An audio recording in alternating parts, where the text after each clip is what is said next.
ngayon, sir, pag-usapan po natin, kasi ito po ang balita, kalat na ito sa buong Bicol. Opo, Sabi sir, opo. ito daw CBS-UAC Pokot Campus, balak pong gawing hiwalay na state college sa Bicol. Ano ba yung At update dito, yes po. sir? Actually po sir, matagal na may plan ang CBCC Pokot na mag-separate and maging independent na either state college or state university. Mahabang istorya pero umpisahan ko na kung saan ba ito nagsimula. Actually, ang CBCC Pokot Campus ay hindi siya internally created campus from Pili. Only it is bago yung integration law, which is the Republic Act 8292, na kung saan nagsasabi na lahat ng CHED, supervised institution, ay i-integrate na sa mga existing state universities and colleges. So before po, ah ang pangalan ng school ay known as the Bicol Institute of Science and Technology. And prior to that, kasi galing po siya doon sa SINSAC, way back 1971 to 1991, na nag-operate din ng 20 years, known as the Sipokot North School of Arts and Trades. Then, from 1992-1998, na-convert siya into the Bicol Institute of Science and Technology, na kung saan nag-offer ng mga programs related sa science and technology, such as the Bachelor of Science in Industrial Technology, na meron, if I'm not mistaken, merong major in electronics, electrical, mechanical, automotive, food technology, and garments. Then we have also during that time ng BS Criminology and BS Information Technology. And meron dalawang major sa education, which is the BSED and the BEd program. So, nung nag-implement na yung integration, kumbaga, nag-iisip kami during that time, saan ba i-integrate yung BIST? Na supposed to be, dapat medyo nag-conform doon sa mga existing program namin, which is technology. However, nag-decide yung administration noon na integrate kami sa SISAC. So natural, nag-wonder kami, bakit agriculture? Nasa technology sector kami, yung mga programs namin dito. So, anyway, okay, na-integrate kami sa SISAC. So then from year 2000 to 2008, 8 years in operation as SISAC, ngayon yung SISAC naman ay na-convert na into CBCUA, the Central Bicol State University of Agriculture, from October 12, 2009 up to present. Na ngayon nga, ang CBCUA Sipokot nag-i-exist na as Central Bicol State University of Agriculture Sipokot Campus. So along the way, na nasa Central Bicol State University of Agriculture kami, lumabas na ngayon yung mga concerns and problema. Kasi nga, kumbaga parang outlier kami. Na doon sa system, nag-operate siya as agricultural university. Pero yung mga programs namin dito ay hindi parang mga non-agricultural programs. So lumabas na ngayon yung problema namin na kung saan yung mga existing program namin na BS Industrial, the Criminology, and the Information Technology ay may plan na i-close.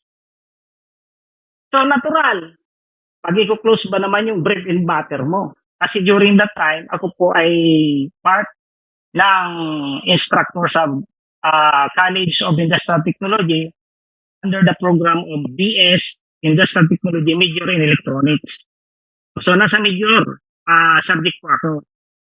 So, because of that, natural yung pakiramdam namin na nag-worry ka, may fear ka, na pag nag-close yung program, ay madi-displace yung mga faculty. Yung iba, nagsabi na baka transfer sa DepEd. Yung iba naman, mag-early retirement. Ako naman, sa part ko, sana ba ako mapupunta? Naisip ko during that time, anyway, ako, considering na electronics major ako, pwede ako magturo duman sa mga related subjects like physics. Okay, paano safe? Ah, so, so lumipas sa mga na kung saan nabigyan ako chance ng magkaroon ng designation. Naging program chairperson ako ng college namin.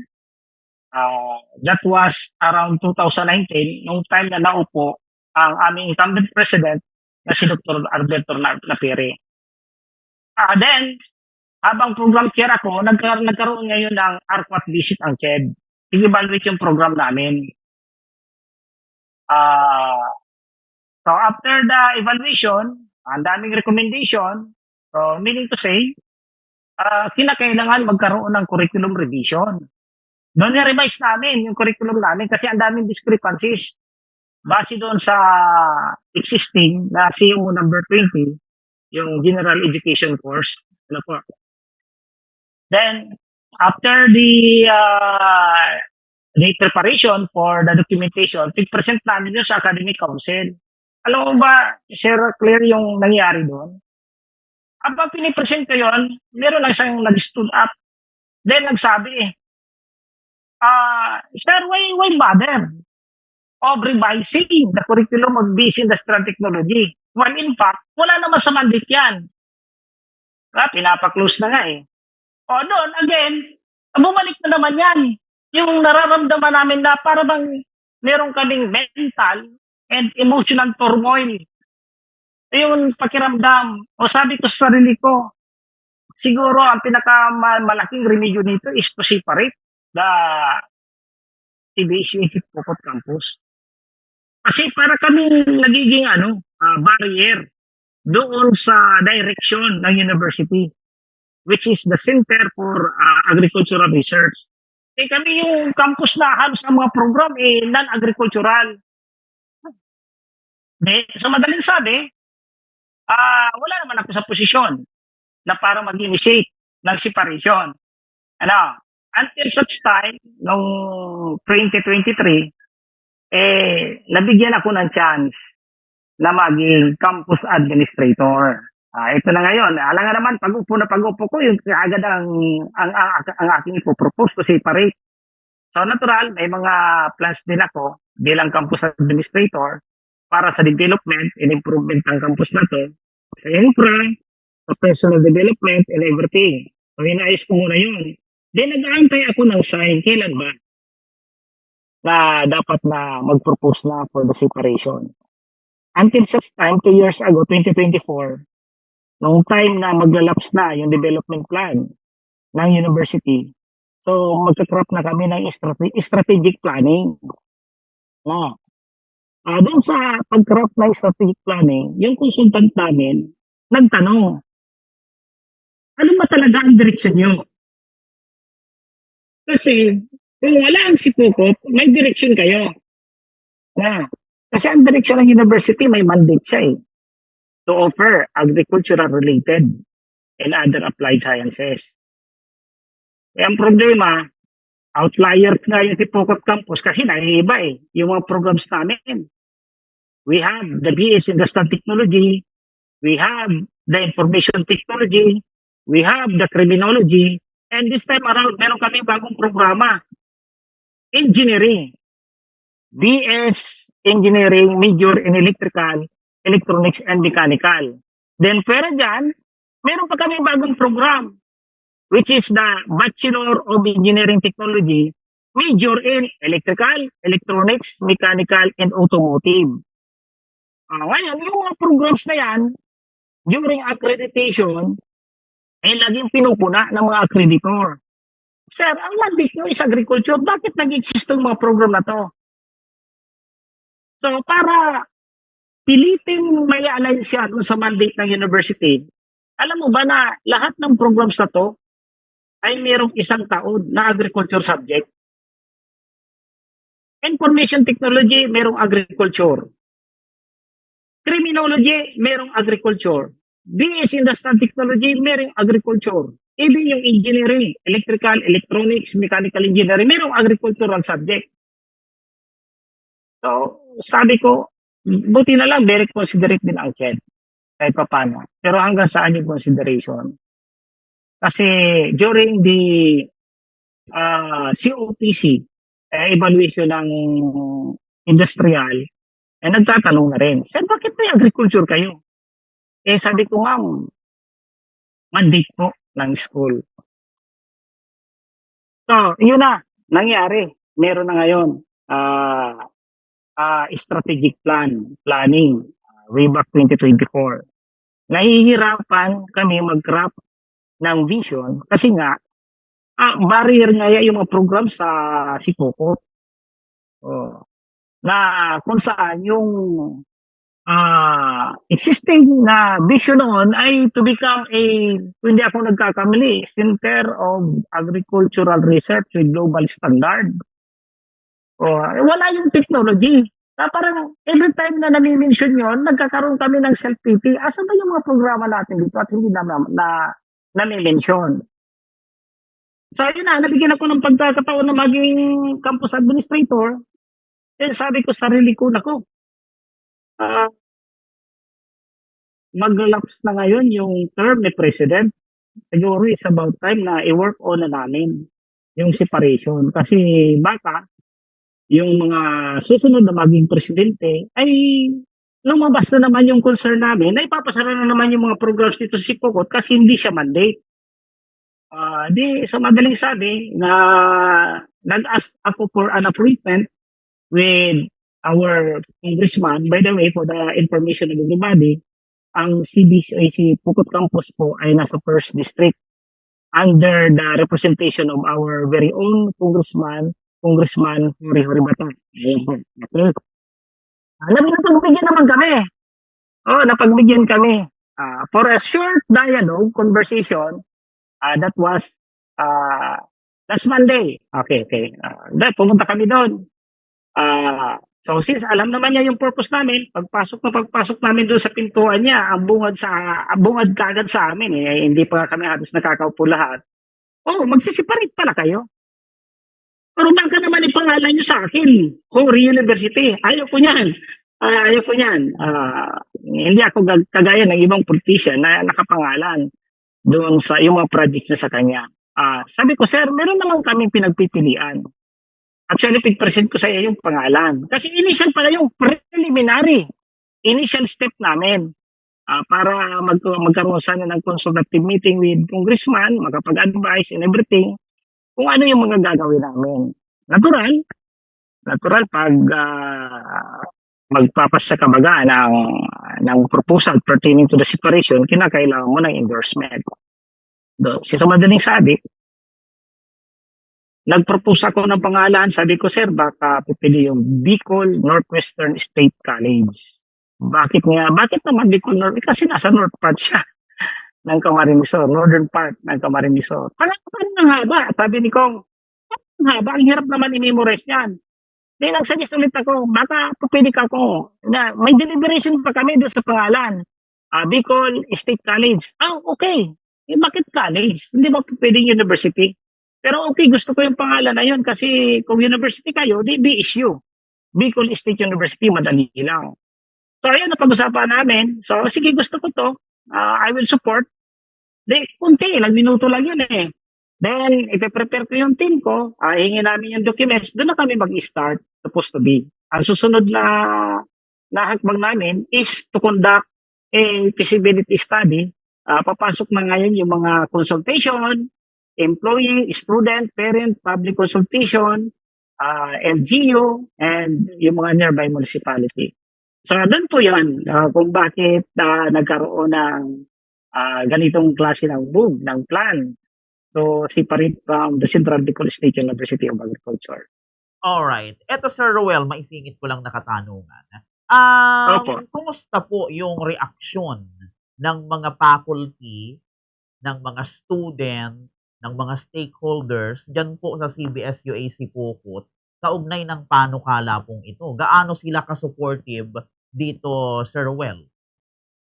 Wala pa po, sir. Actually, kasi nga initial move pa lang yun eh. Pinag-uusapan pala, meron bang magsusupport sa atin? Kasi ang pinaka-plan talaga namin is ma-identify muna ano ba meron bang susuporta. Okay, for the fact na meron naman, ang susunod na move namin, yun na nga, magkakandak ng consultative meeting with the community. And of course, the stakeholders, kasama na dyan yung estudyante, yung mga magulang. I just hope na itong intervention natin, yung interview mo sa akin, ay makapag-establish ng clear understanding na ma-clear out yung waters, yung mga issues and concern pertaining dun sa issues of separating our campus to Central Bicol State University of Agriculture. Opo. Eto sir, napabalita ko nag-usap yata sila Dr. Naperi and si Congressman Cory Bata regarding dito. Nandun pa ako sa Sa harap inyong nun. palagay sir or sa idea niyo sir or sa observation ninyo, sa nabalitaan ninyo, kumusta sir yung naging resulta ng kanilang pag-uusap regarding dito sir? Very short meeting lang yun, sir. Ilang minuto lang. Yun na nga, yung sinabi ko sa inyo kanina na yung conversation namin, doon lang, nagpaikot-ikot sa bakit hihiwalay, ano yung plano, ano yung pangalan, then yung support na ibibigay niya, doon na yan, hanggang doon lang. Ilang minuto lang yun, din labas na kami. Opo. Ano sir ang masasabi niyo naman? Kasi maraming umaalma dito sir, maraming tumututol Opo. din sa ganitong Opo. panukala na ihiwalay ang CBS-UAC Pokot Kasi sa probably, buong sir, ng hindi pa. CBS-UA or kahit nga siguro yung CBS-UA Calabanga, Pasaco or Pili, ihiwalay pa, maraming aalma. Anong masasabi niyo doon sir? Opo. Kasi probably kasi karamihan siguro hindi alam kung ano yung issue, ano yung concern. Particularly dito sa CBSUA na kung saan yung mga programs namin ay hindi talaga aligned dun sa mandate, dun sa direction na gustong tahakin ng Central Bicol State University of Agriculture. So in other way, magiging beneficial ito sa CBSUA and also sa CBSUA Sipukot Campus kung sakaling kami ay magiging independent na state college or state university. Alright. Ito sir, para ma-educate lang yung ating mga listeners and viewers, ano ang nakikita nyo sir na kagandahan pag nahiwalay o pag nagbukod na ang CBS-UA Sipokot sa campus ng CBS-UA, Sir Ruel? Ay, marami sir, nako. Sabi ko nga, habang kami nasa CBSUA, because of that mandate, limitado po yung galaw namin dito. Kung mapapansin nyo, yung mga programs namin ay more on technology and engineering na. So, meaning to say, part ng fund na supposed to be dito sa mga programs na to ay napupunta din doon sa university mandate na agriculture. Kaya hindi siya nabubuhusan ng funding support. Kasi dito sa campus, nandito yung mushroom center namin. Nandito yung cacao center. So doon napupunta po. And other thing, napakahirap po mag-open ng mga adjacent programs. Kasi nasa technology engineering sector kami.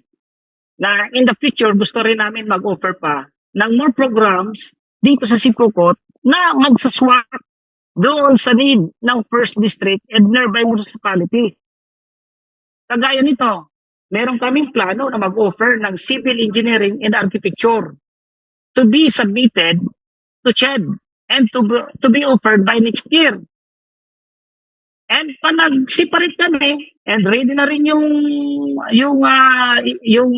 college or magiging university kami concerning ng aming track to be a comprehensive college or university or whatever. In the future, pag ready na, pwede rin kami mag-offer ng health-related programs. College of Nursing, the College of Medicine, including accountancy and law. So yung pang advantage yan. Pagdating sa autonomy, yun. Kung anong pwedeng gawin namin na walang hindrance, basta sa ikakabuti ng mamamayan ng first district and nearby municipalities. Alright, yun. Ngayon ba sir wala namang nambabash sa inyo? Kasi, nung So opo. far, so far siguro partly mayroon. Lalong-lalo na yung hindi alam kung ano ba yung pinagmulan nito. Nitong move na to separate the school. Mm. Hindi naman po mawawala yan. Ano, dahil sa dumadami na yung dito lang sa loob ng campus namin, habang lumalaki yung institusyon, natural hindi natin makokontrol yung kanilang mga emotion. We have the freedom of expression. Part na po yun. Opo, eto pa sir yung, hinihimutok pa nung iba, palibhasa nakausap ni Doktor Naperi si Congressman Horibata, sabi nung iba, So, ipapangalan na naman sa politiko yung yung campus ng actually, CBSUA. Kaya ito sir, para malinawan actually, lang yung ating mga ah, listeners and viewers, may hindi sir. kinalaman ba si Congressman Horibata regarding dito sir sa planong ito na mahiwalay ang Wala po. si Pokot Campus sa CBSUA, Wala Sir po. Ruel? Wala po, Sir Kier. For the information of the public, wala pong kinalaman si Congressman. Internally initiated po itong separation na to. Pumunta kami sa kanya for a short conversation, short dialogue, kung anong may tutulong niya. Na-emphasize lang kasi yung pangalan. Nagkaroon ng konting error doon siguro doon sa first na pig post under the office of congressman na nakalagay doon is CBCA campus to separate tapos merong pangalan. Akala ng karamihan papalitan yung CBCA ng ano yung nakalagay na pangalan doon, Northwestern State College of Bicol. Hindi po yun. Ang ano namin dito, ang sadya lang naman namin dito yung tinutulak namin is the separation. Tungkol sa pang-ano wala pa, hindi pa po kami nakakapag-decide. Opo. So, ibig sabihin sir, hindi ito ipapangalan kay Congressman Horibata, tama sir? Opo, yun ang nga sabi ko sa inyo kanina sir, na pagbungad namin sa pintuan, magsisiparate pala kayo, bakit pangalan niyo sa akin, ayaw ko niyan. Galing po yan kay Congressman Ori. Alright, yon. So, siguro sir ito, para lang, ma-educate yung ating audience ulit, ano sir ang inyong masasabi, para sa planong ito, sa lahat ng mga may ayaw or gusto, ano ang inyong parang masasabi sa kanila, Sir, Ruel? Ah, so ang masasabi ko pa lang siguro, ang stand namin sa separation ay lalo na sa part ng management ng campus ay strong. Itutuloy namin 'to. Kung ano man po ang kalalabasan, matuloy man or hindi ma-separate, basta yung objective namin para tulungan sa improvement, development ng community ng First District and nearby municipalities, particularly yung mga estudyante, yung komunidad, through research and extension program, ay patuloy pa rin. I just hope po na na-clear out na ang lahat ng issues and concern pertaining doon sa tanong na bakit hihiwalay. Sana po nasa public decision po yan. Sabi ko nga niyan, mahiwalay o hindi, patuloy po ang trabaho, magbibigay ng serbisyo ang CBC Purot Campus. Opo. Eto sir, maipahabol ko lang na katanungan pala. So, kumusta dito sir yung reaksyon ni Doktor Naperi, Sir Ruel? Oh, okay. It takes years para ma-convince ang president. Alam mo? So siguro nakita naman niya yung advantage of separating the CBC Pukot from the CBCUA lane, kaya pumayag si President na maiwalay. Kasi yun nga, even siya nahihirapan mag-defend ng mga program namin dito. Alright. So sige sir, bago tayo matapos, para sa huling pagkakataon, ano ang maiiwan nating mensahe sir sa ating pong mga listeners and viewers regarding po dito sa atin pong napag-usapan? Kung meron kayong gustong linawin, klaruhin, may mga gustong idagdag, sige sir, bigay ko sa inyo ang linya. Ah, sa tingin ko sir, naipaliwanag ko naman lahat. Masasabi ko lang sa lahat na nakikinig at nanonood sa programang ito ay ginagawa po ng administrasyon ang sa tingin niya ay makakabuti sa lahat.